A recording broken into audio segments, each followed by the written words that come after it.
জানেন কি দক্ষ প্রজাপতি যজ্ঞ কেন করেছিলেন? তা বোঝার জন্য এর পৌরাণিক প্রেক্ষাপটটা একটু বুঝে নেওয়া দরকার। এই কাহিনী প্রধানত স্কন্ধ পুরাণ, শিব পুরাণ এবং দেবী ভগবতে বর্ণিত আছে। দক্ষ প্রজাপতি ছিলেন ব্রহ্মার মানসপুত্র এবং দেবতাদের এক প্রভাবশালী নেতা। তিনি এক বিরাট যজ্ঞের আয়োজন করেন, যার পিছনে প্রধানত তিনটে কারণ ধরা হয়। প্রথম কারণ আত্মপ্রশস্তি ও ক্ষমতা প্রদর্শনের জন্য। দক্ষ অত্যন্ত অহংকারী ছিলেন। তিনি চেয়েছিলেন দেবতাদের সামনে নিজের প্রভাব প্রতিপত্তি, দান ক্ষমতা ও ধর্মজ্ঞান প্রদর্শন করতে। তাই এই বিশাল যজ্ঞের আয়োজন করে দেবতা, ঋষি ও ব্রাহ্মণদের আমন্ত্রণ জানিয়েছিলেন।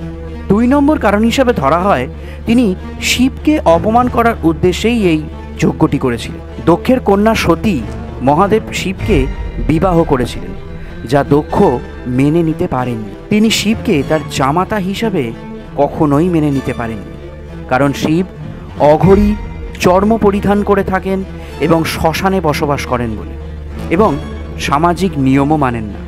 তাই তিনি যজ্ঞে ইচ্ছাকৃতভাবে শিবকে কোনোভাবেই আমন্ত্রণ জানাননি। 3 নম্বর কারণ হিসাবে ধরা যায় শিবের প্রতি তার তীব্র বিদ্বেষ। দক্ষ মনে করতেন শিব তার সম্মান নষ্ট করেছে, তাই শিবকে বাদ দিয়ে যজ্ঞ করে তিনি নিজের অহং তৃপ্ত করতে চেয়েছিলেন এবং অন্যদের বোঝাতে চেয়েছিলেন যে শিব তার কাছে কতটা অযোগ্য।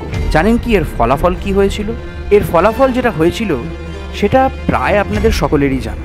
শিবকে এই যজ্ঞে আমন্ত্রণ না জানানোয় অপমানিত বোধ করে সতী যজ্ঞে নিজের আত্মবিসর্জন দেন। শিব রেগে গিয়ে বীরভদ্র ও মহাকালী সৃষ্টি করেন, যারা পুরো যজ্ঞটাকে ধ্বংস করে দেন এবং দক্ষের মাথা কেটে ফেলা হয়। পরে অবশ্য শিবের অনুরোধে ছাগলের মাথা লাগিয়ে তাকে পুনর্জীবিত করা হয়েছিল। এই ঘটনা থেকেই শিবের রুদ্র রূপ প্রকাশ পায় এবং সতীর শরীর যে 51টি টুকরো হয়েছিল, সেই 51টি টুকরো থেকে 51টি শক্তিপীঠের জন্ম হয়। এ কাহিনী অবশ্য সবারই জানা। দক্ষের যজ্ঞ করার কারণ যদি আপনারা আগে জেনে থাকেন বা এর পেছনে যদি আরও কোনো কারণ থেকে থাকে, তাহলে সেটা কমেন্টে অবশ্যই জানাবেন। আর যদি এই ভিডিও থেকে আপনারা এই কারণটা প্রথম জানতে পারলেন বলে মনে হয়, তাহলে অবশ্যই ভিডিওটাতে একটা লাইক দিয়ে চ্যানেলটাকে সাবস্ক্রাইব করে পাশে থাকবেন আগামী দিনে এই ধরনের ভিডিও আরও পাওয়ার জন্য। নমস্কার, ধন্যবাদ।